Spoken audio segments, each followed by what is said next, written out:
আগুনে পোড়া ধুলোমলিন এক ভবনে বসে পবিত্র কোরআনের ছেঁড়া পাতা জোড়া লাগাচ্ছেন এক বৃদ্ধ মানুষ। এই কোরআনগুলো তিনি যুদ্ধের ধ্বংসস্তূপ থেকে পরম মমতায় কুড়িয়ে এনেছেন। ঘরবাড়ি মসজিদে ভয়াবহ ধ্বংসযজ্ঞ ও অগ্নিকাণ্ড ঘটেছে, যেখানে বেশিরভাগ বই এবং কোরআনের কপি পুড়ে ছাই হয়ে গেছে। সেটাই আমাকে কোরআন মেরামতের কাজে উদ্বুদ্ধ করেছে। গাজা শহরের আল শাতি রিফিউজি ক্যাম্পের হাহাকারের মাঝেই এই অসাধারণ কাজটি করে চলেছেন ৭০ বছর বয়সী জামিল মিকদাদ। তিনি একজন বই মেরামতকারী। স্যান্ডেলিনাসো রূপচর্চায় আভিজাত্য।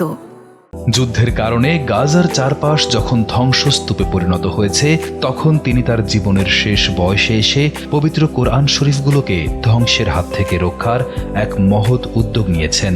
আমার কাছে কোরআন হলো জীবন ও আত্মা। এটি মানুষের আত্মা ও বিবেককে পুষ্ট করে এবং স্রষ্টার সাথে তার সম্পর্ককে আরও গভীর করে। প্রতিবার যখন আমি একটি ক্ষতিগ্রস্ত কোরআন মেরামত করি, তখন আমার মনে হয় যেন আমি আমার নিজের আত্মাকেই নতুন করে প্রাণ দিচ্ছি। প্রতিদিন এলাকার মানুষ তাদের বিধ্বস্ত ঘরবাড়ি আর বোমায় উড়ে যাওয়া মসজিদগুলো থেকে উদ্ধার করা ছেঁড়া কোরআন নিয়ে তার কাছে ছুটে আসছেন। একসময় জামিল মিকদাদ একটি লাইব্রেরি ও প্রিন্টিং প্রেসে কাজ করতেন, কিন্তু যুদ্ধে সেই লাইব্রেরি এবং প্রিন্টিং প্রেস সম্পূর্ণ বোমার আঘাতে ধ্বংস হয়ে যায়।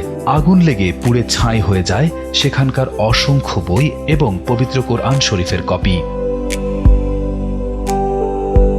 তারপরও তারা হাল ছাড়েননি।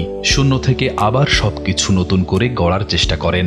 কিন্তু জামিল মিকদাদের বয়স এখন ৭০। এই বয়সে ভারী কোনো কাজ করা তার পক্ষে আর সম্ভব ছিল না। তাই তিনি বেছে নেন কোরআন মেরামতের কাজ। এরপর মানুষজন তাদের ধ্বংস হয়ে যাওয়া বাড়ি এবং বোমায় ভেঙে পড়া মসজিদগুলো থেকে ধুলোবালি মাখা, ছেঁড়া ও পুড়ে যাওয়া কোরআনের কপিগুলো তার কাছে নিয়ে আসতে শুরু করে। আজ আমি আমার স্ত্রী একটি বড় কোরআন শরীফ নিয়ে এসেছি। আমার স্ত্রী কোরআন মুখস্থ করেছে এবং এখন সে এটা রিভিশন দিচ্ছে, আর আমি তার তেলাওয়াত শুনি।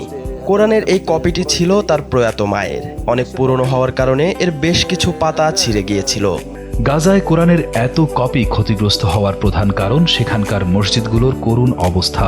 গাজার ধর্ম ও ওয়াকফ মন্ত্রণালয়ের দেওয়া তথ্য অনুযায়ী গাজায় মোট ১,২৭৫টি মসজিদ ছিল, যার মধ্যে ১,০৫০টি মসজিদ পুরোপুরি মাটির সাথে মিশে গেছে এবং ১৯১টি আংশিকভাবে ক্ষতিগ্রস্ত হয়েছে। রিয়াদ হোসেন, কালবেলা।